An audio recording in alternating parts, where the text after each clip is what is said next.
आज हम भक्ति आंदोलन के विभिन्न चरणों का अध्ययन करेंगे। भक्ति आंदोलन को हम दो चरणों में विभक्त कर सकते हैं। प्रथम चरण तो भगवत गीता के काल से प्रारंभ होता है और वह 13वीं सदी तक चलता है। दूसरा चरण 13वीं सदी से प्रारंभ होकर 16वीं सदी तक रहता है। प्रथम चरण में भक्ति का संबंध व्यक्तिगत भाव से था। गीता का भक्ति उपदेश लोगों के लिए नैतिक संतोष के रूप में था, जो बौद्धिक ज्ञान के माध्यम से मोक्ष पाने में अपने को असमर्थ समझते थे। ऐसे लोगों को वेद व गीता की शिक्षा समझना कठिन था। गीता के उपदेश का मूल उद्देश्य भक्ति भावना के साथ एक नवीन आध्यात्मिक मार्ग का प्रचलन नहीं, वरन विभिन्न दार्शनिक विचारों के मध्य समन्वय स्थापित करना था। गीता में न केवल उपदेशों के दर्शन प्राप्त हैं, वरन योग तथा सांख्य योग के सिद्धांत भी द्रष्टव्य हैं। उपनिषद के दर्शन व योग सिद्धांतों से एकेश्वरवाद की पुष्टि होती है। इसके उपरांत हमें शंकराचार्य का अद्वैतवाद मिलता है। इस प्रथम चरण में भक्ति आंदोलन का केंद्र दक्षिण भारत ही रहा और इस भक्ति भाव को प्रबल एवं व्यापक बनाने का श्रेय अलवार संतों को ही जाता है, जिन्होंने दक्षिण भारत में घूम घूम कर अपने मधुर भक्तिमय भजनों से इसे लोकप्रिय बनाया। प्रथम चरण में भक्ति मोक्ष प्राप्ति के साधन के रूप में ही प्रतिष्ठित रही। दूसरा चरण 13वीं सदी से 16वीं सदी तक था। इस काल तक इस्लाम दृढ़ता से भारत में स्थापित हो चुका था। तुर्क अफगान आक्रमणकारी अब केवल आक्रमणकारी ही नहीं रहे थे, वरन वे भारत के शासक भी बन गए थे। तुर्क शासक थे और हिंदू शासित। उन्होंने अपने कर व कट्टर धार्मिक नीति से हिंदुओं के जीवन को संकटग्रस्त बना दिया था। हिंदुओं का न तो धर्म संरक्षित रहा था और न सामाजिक जीवन। शासन सत्ता तुर्कों के हाथ में होने से देवालयों की लूट से हिंदुओं की आर्थिक अवस्था भी जर्जर हो गई थी।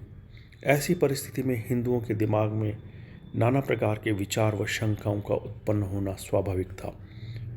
जब देवालयों की रक्षा में न भगवान आड़े आया और न पंडे पुजारी, तो वेद और ब्राह्मणों के प्रभुत्व के संबंध में भी प्रश्न उत्पन्न होना स्वाभाविक था।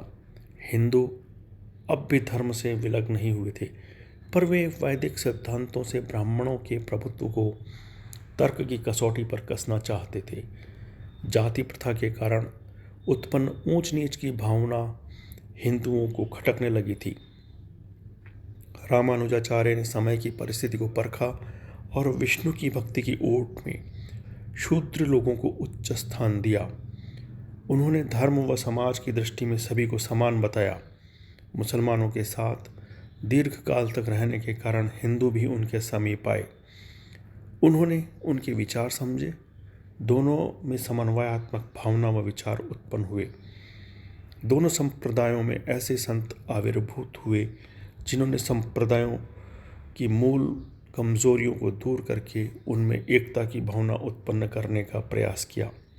भक्ति के प्रकार मुसलमानों के भारत में आने से पूर्व भक्ति 3 प्रकार की प्रचलित थी। प्रथम थी वैदिक। इसमें मनुष्य को स्नान आदि करने के उपरांत पूजा के उपकरणों के साथ वेदों में वर्णित स्तुति के साथ अपने इष्ट देव की उपासना करनी पड़ती थी। इसमें देव प्रतिमा की पूजा भी होती थी। दूसरी भक्ति तांत्रिक होती थी। इस भक्ति के अंतर्गत भक्त न तो अपनी शुद्धता की ओर ही ध्यान देता था और न इष्ट देव की पवित्रता की ओर ही देख पाता था। इस श्रेणी के भक्त अपवित्र स्थानों पर कपालों आदि की पूजा करते थे। तीसरी भक्ति में इन दोनों प्रकार की भक्तियों का सम्मिश्रण था, परंतु मुसलमानों के भारत आने पर वहाँ 2 प्रकार की भक्ति प्रचलित हुई, सगुण भक्ति और निर्गुण भक्ति। सगुण भक्ति में परमात्मा को साकार माना जाता है। इसमें परमात्मा की नाना रूपों में पूजा की जाती है। इस श्रेणी के भक्त अवतारवाद में विश्वास करते हैं। इस प्रकार की भक्ति में विश्वास करने वाले लोगों में कि राम व कृष्ण इष्टदेव बने। शैव लोग भी सगुण भक्ति में ही विश्वास करते हैं। देवालय उनकी उपासना के प्रमुख स्थान होते हैं, परंतु निर्गुण भक्ति में परमात्मा का कोई निर्धारित रूप नहीं होता।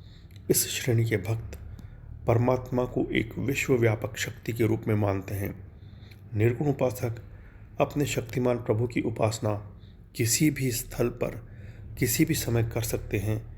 इस भक्ति का तीव्र विकास भारत में मुसलमानों के आने से हुआ, क्योंकि देवालय उनके द्वारा धराशायी किए जाने लगे थे तथा देव प्रतिमाएं खंडित की जाने लगी थी। इस प्रकार की भक्ति में किसी प्रकार के मिथ्या आडंबर को कोई स्थान प्राप्त नहीं था।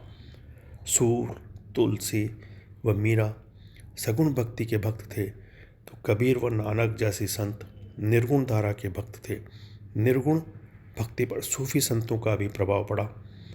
इसी कारण निर्गुण धारा रहस्यवाद से प्रभावित हुई। धन्यवाद।